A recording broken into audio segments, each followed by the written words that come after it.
Hello, welcome to AIM Reviews. I'm Angelina Maria. This is a podcast that I created where I talk about TV and film that I watched recently. This is our second episode, y'all. In this particular episode, I'll be talking about All the Queen's Men, season 4, episode 6 and 7. Zatima, season 3, episodes 11 through 14. Sistas, season 8, episode 12. Sonic 3, as well as Moana 2. By the way, y'all, this is just a podcast where I could talk about sisters. I mean, the other stuff is just here for, fun. Anyway, let's get into the episode. First on the docket is All the Queen's Men, like I said, episode 6 and 7. The first thing about that is Amp's mom, Tony. I know I said on the other episode I thought her name was Tracy. I was off. I knew it was some T in unisex. But anyway, Tony's mom. First of all, who is she talking to? Like, I know that she had got on the phone and was saying, like, we're gonna get Madam out the way, or Marilyn, or whatever the heck she said, we're gonna get her out the way.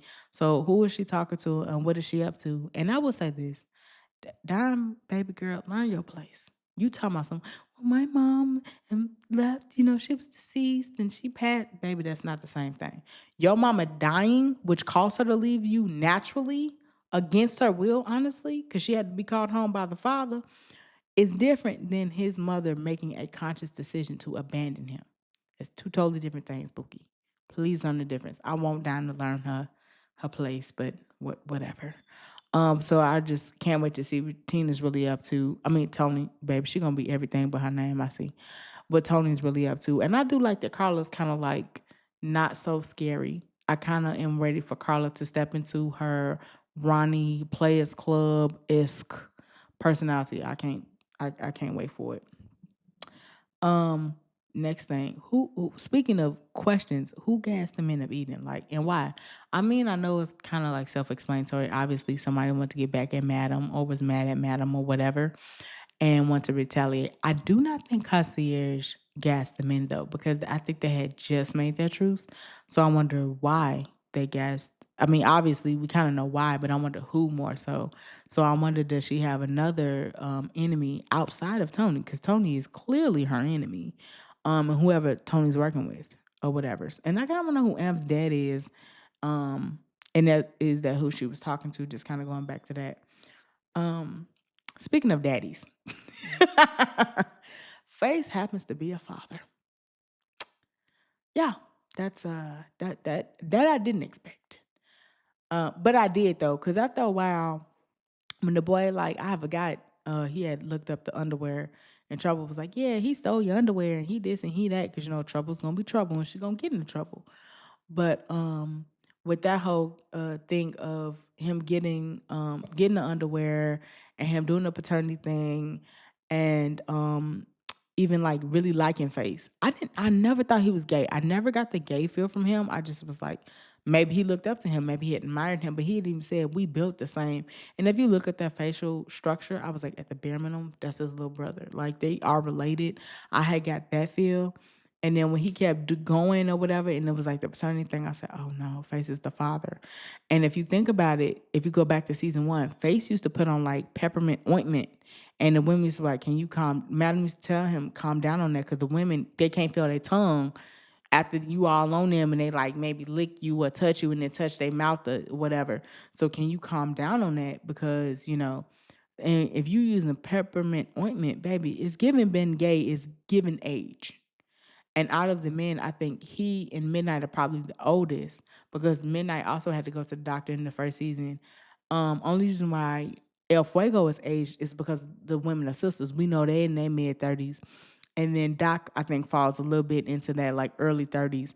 And then I think Big D and Amp are the youngest in their like mid to late 20s. Still all old for strippers, in my opinion, but I digress.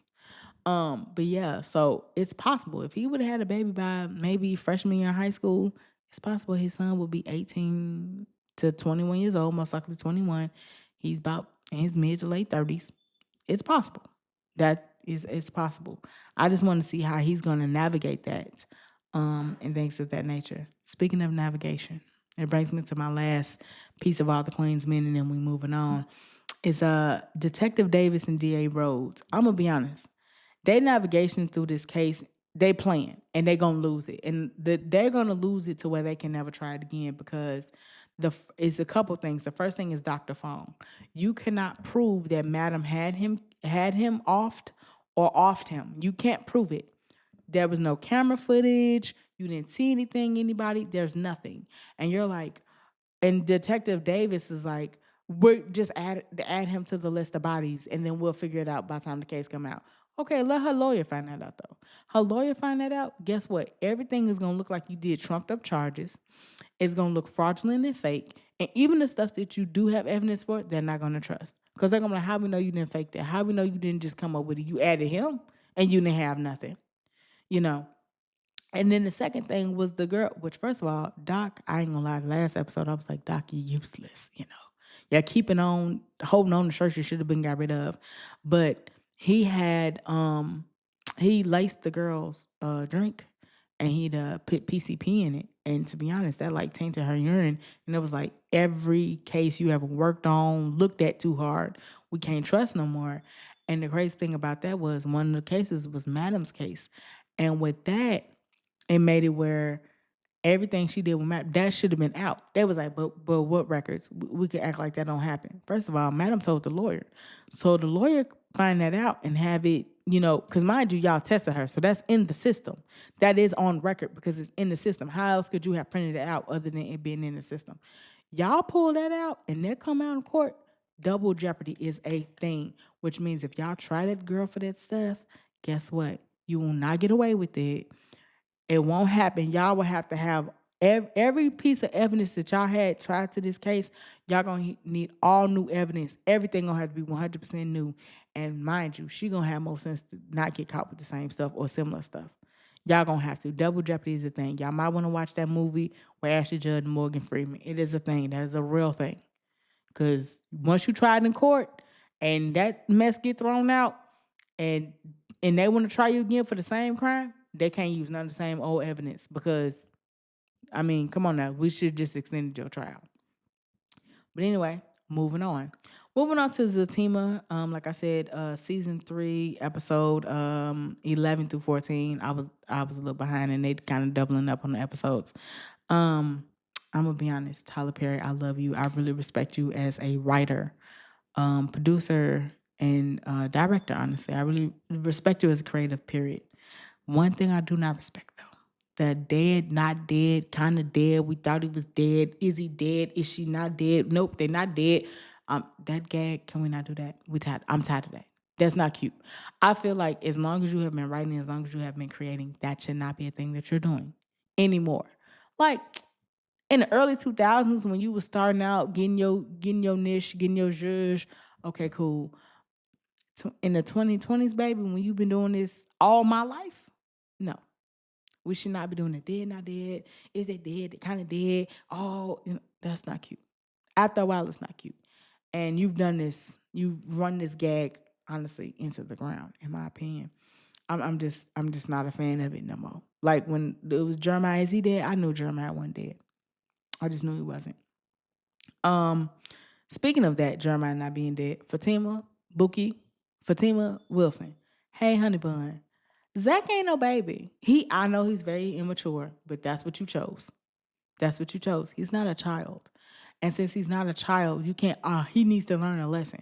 No, you need to have a conversation with him. Y'all need to come to an understanding. When you are dealing with an adult, you cannot teach an adult a lesson. You can come to an understanding with adults. You can come to a compromise with adult. But a lesson, you teach children lessons, not adults. Nate said one thing the whole time he been on the show. Just the one. And I agree with that. Zach ain't no child. And he was right on that. Zach's not a kid, baby. So you can't teach him nothing. No. No. So let's just not. Speaking of children, since we own it, Michael, we never see him as a team. We do see him as sisters. Sisters. I keep saying sisters. I don't know why. That's the one word I want to say proper. I digress. Anyway, we see him in Sisters. We never see him as a teamer. I think maybe Heather was holding him, but I don't even think it was the Michael that we know as Michael. but we don't ever see him. And I wonder why. Like, y'all want to bring people and bring characters into Zatima. Not knocking the characters. Low key like the characters. But I would like to see Baby Michael, since it is a Zatima, it is Zatima. It's Fatima and Zach world. I want to see their world. So Michael is part of their world, not necessarily Sisters' world, but their world. And I would like to see that more so. That's just my opinion, but who am I? Anyway, hey, baby, speaking of Fatima and their world, Angela not your friend, Bookie. You talking about people not being your friend. You told Angela that Belinda's not her friend. First of all, Angela's not your friend. Because let me tell you something. If my homegirl, even though we grew up together, we went to college together.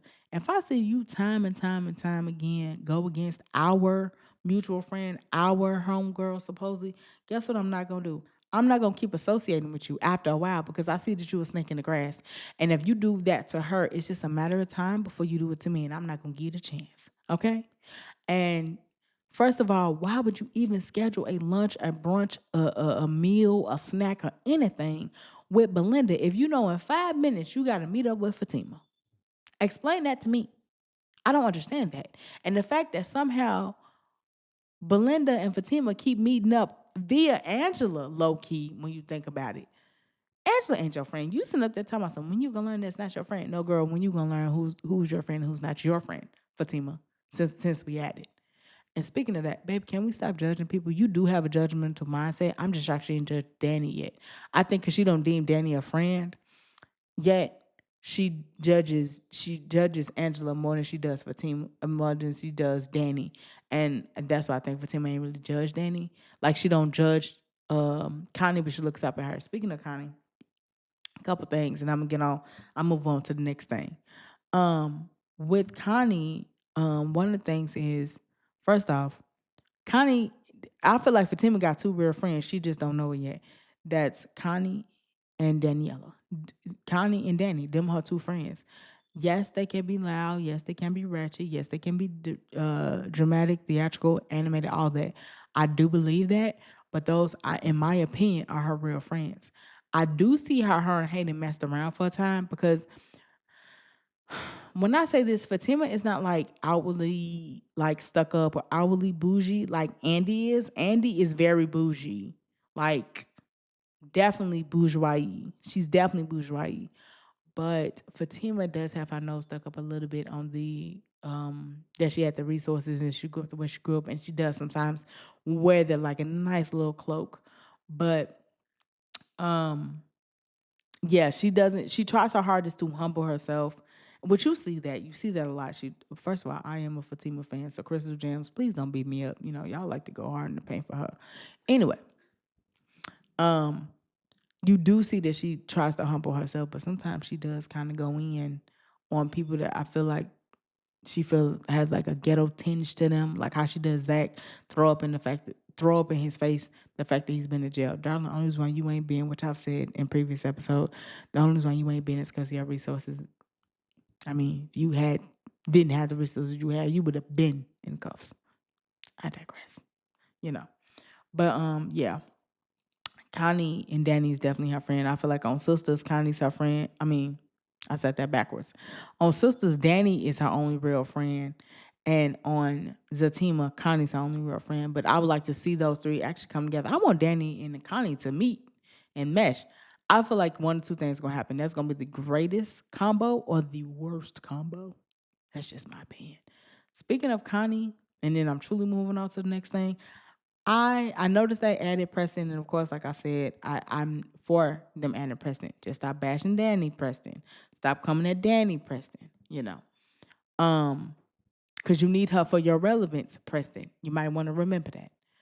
I actually can see him with Connie. I know they're trying to put him with Deja. I don't think that's gonna. I think that's gonna be trash city. That's gonna be just landfilled. That's just gonna be garbage. That's my opinion. But him and Connie, I can see it. I can see Connie maturing him. I can see him calming Connie. I just think that would be a perfect contrast because it'll be out of left field and you won't expect it. Deja throws herself at him. She's the dollar sign. It'll almost be cliche. I know it'll almost be cliche, even though it's like, but ain't County Ratchet too, ain't County Ghetto too. Yes, but not as cliche. That's just my opinion. Moving on to Sisters. Okay. Um. Cameron and these Braxton hits. Let me say something. Cameron. So when I saw that, I was like, okay, hopefully Karen really goes into labor. I must have missed the whole portion when the pregnancy of Fatima's pregnancy came out, which I'm glad that they finally revealed that and trying to link up Zatima and Sisters. But girl, you went into false labor because you found out this girl was pregnant. Girl, he got 15 baby mamas. You ain't even the first baby mama. Okay? At this point, baby, you in a harem of baby mamas. I'm confused as to why you upset. And I'm not coming for Karen. So Karenites, please calm down because y'all like to do stuff too. Y'all like to act slow too. Us Danny fans are the only ones with sense, by the way. Just putting that out there. You darn Karenites and you crystal gems, y'all are y'all. Anyway. But it's like you went into false labor. And then I don't like how it got to the hospital and it's like, oh, which brings me to my next point. Aaron and Zach. Baby, even Fatima was like, can you chime in on this? Because they finna get into it again. And it's low-key because of your word. I am so tired of that. Karen, I do like the fact that if you want to be with Aaron, be with Aaron. But I feel like you only giving Aaron the shot because you like, dang, I got to be with one of my baby daddies. That other one's clearly gone. He done got this girl pregnant, which Danny told you back in season 2. You might want to get him because you're about to lose him.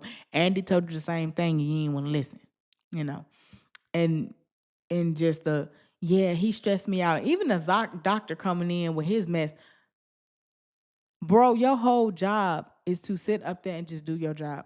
Your job is not to sit up there and who the baby daddy, who not the baby daddy. That ain't your business. That ain't your business.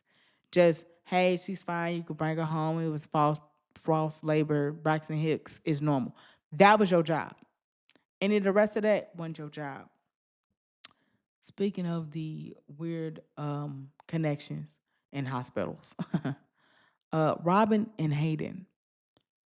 I'm gonna say this. I really don't know what to say when it comes to that, to be honest, because I feel like Robin still wants Andy. That's apparent, but to let Hayden know, like, yeah, she's indefinitely da da da da da. I do understand as a boss, you do have to tell him, but I just feel like you should have said, hey, you're going to have to hold on to them cases for a little longer. I just feel like you shouldn't have told Andy's business in the midst of that. That's just my opinion. But I could be wrong. I'm just big on holding my business. I could be incorrect. Speaking of business, last but not least on this list of Sistas, episode 812. Danny, hey baby girl, which I called it. I said she didn't have a heart attack. I knew she had a panic attack, anxiety attack. It's the same thing. It's all caused by extreme levels of stress. So mind you, when she called somebody, I'm thinking she called 911. She called Creisha. Creisha. Now, mind you, first of all, y'all, speaking of this, let me tell y'all something. I understand actors are actors are actors. Now, as a person that took some medical classes, okay, that's not how you check a pulse. Y'all, you could YouTube that much, at least fake it a little bit. Let's do a little better than that. But not only just that, one thing we all found out was Krisha is bisexual or lesbian, which I kind of figured. But y'all, the way y'all love to write stuff, don't have Danny tonguing that girl down before the season 8 finale or before the season 9 premiere, because they love to do that. And Danny loves to play with the whole lesbian concept. She's done it since season 1, off and on, between her and Sabrina. And then Tony, I do love that the only reason why Danny has not had the chance to cheat or be with anybody else is because Tony's not going to let her. You're mine. I'm going to let you know you're mine. I'm not leaving you, and I do respect that. And so I just want to see where this goes. But that's my tidbit on Sisters. Recently, I went to the movies, and I went to see 2 movies, literally a day apart, New Year's Eve and New Year's. One being Sonic 3 and the other being Moana 2. I'm going to say this. I'm going to give my rating, and I'm going to give why. Sonic 3, I gave a 6 out of 10. Moana, I gave an 8 out of 10. Let me tell you why. I also saw Wicked and Mufasa, which I spoke about in the previous episode, and they got 9s and 10s. Sonic 3, I felt was too silly, and I went to sleep. Even the dude next to me walked out the theater and left. Sonic 1 was amazing. Sonic 2 was pretty good. I feel like Sonic 3, they allowed Jim Carrey to be too silly. It gave Sonic 1 meets Ace Ventura, Dumb and Dumber, and The Mask. It was just, no, it was just too silly. They did too much with the granddad. I just wasn't feeling it. It was way too much. It was just way too much. I do think Keanu Reeves was a really good ad. I do. I just feel like Jim Carrey, if you would have toned down the silliness, still brought him as a Dr. Robotnik, made him a little more serious, it would have been better. Moana 2, only reason why I got 8 out of 10 is because um it couldn't beat Mufasa or Wicked. Now, mind you, when you watch them all within the same month, technically, within the same 2-3 weeks, and you saw movies that got 10, like Wicked was 10 out of 10, and Mufasa was 9 out of 10. Moana was an 8 out of 10 only because, to be honest, it just didn't beat them two. But it was really, really good. Honestly, I'm ready for part 3, and I do welcome the fact that it had black people. Spoiler alert, y'all, if y'all have not seen it, I think she might be a demigoddess, which I welcome. Like, I welcome. I think the first, like the first, I don't know her name, goddess lady that lost the heart, that was the land. I think she was black, but they definitely were black. The bat lady and the actual god they gave, I think gave him his powers, so he didn't like the Rock's character. He was black. But honestly, I gave it an 8 out of 10. It was amazing. I'm ready for part 3. It was really, really good. Like I said, it just didn't beat, in my opinion, Mufasa and Wicked. But other than that, it was awesome. And like I said, ready for part 3. Anyway, my name is Angelina Maria. This has been AM Reviews, and that was my tidbit on Sistas, Zatima, All the Queen's Men, Sonic 3, as well as Moana 2. Hope to see y'all next week. Goodbye.